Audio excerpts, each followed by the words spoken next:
পাওয়া আবহাওয়া দপ্তর থেকে আজকে সবচেয়ে গুরুত্বপূর্ণ খবর, আরও বাড়বে তাপমাত্রা। 19 তারিখ থেকে আসছে ঝড় বৃষ্টি। মে মাসের শেষ সপ্তাহে শক্তিশালী ঘূর্ণিঝড়। এছাড়া আগামী 24 ঘন্টায় দেশের বিভিন্ন জেলায় দিনের তাপমাত্রা আরও বাড়তে পারে। এর ফলে কিছু কিছু জেলায় তাপ প্রবাহের সতর্কতাও জারি করা হয়েছে, এমনটা জানাচ্ছেন আবহাওয়া দপ্তর। আজ ও আগামীকাল কোন কোন জেলার আবহাওয়া কেমন থাকতে পারে জানিয়ে দিব সম্পূর্ণ বিস্তারিত ভিডিওদের সঙ্গে থাকুন। আর সবার আগে সবার প্রথম সঠিক আবহাওয়ার খবর জানতে আমাদের চ্যানেলটিকে সাবস্ক্রাইব করে রাখুন। এবার জেনে নিন এক নজরে।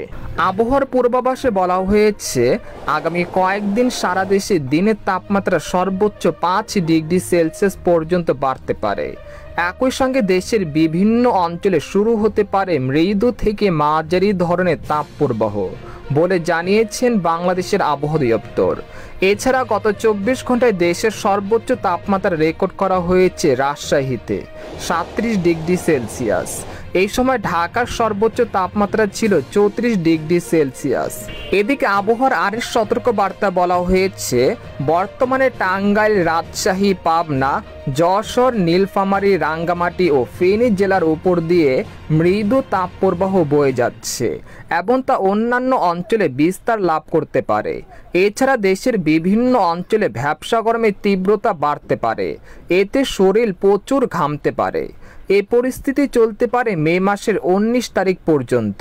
এদিকে সামুদ্রিক আবহাওয়া বর্তমানে বঙ্গোপসাগর স্বাভাবিক আছে এবং আগামী 21 তারিখ পর্যন্ত বঙ্গোপসাগর স্বাভাবিক থাকতে পারে।